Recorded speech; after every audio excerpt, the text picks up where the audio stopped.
Example 2.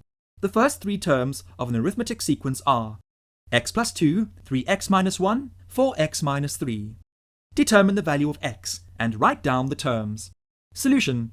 Wherever we are dealing with consecutive terms in an arithmetic sequence, we know the difference between two consecutive terms remains the same. Substituting the terms in the above equation, we get 4x minus 3 minus 3x minus 1 equals 3x minus 1 minus x plus 2.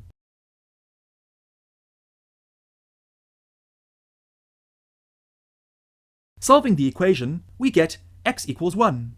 Now we substitute the value of x in the expressions for the three terms to find them. We get the terms of the arithmetic sequence as 3, 2, 1. Need more help? Subscribe to our channel.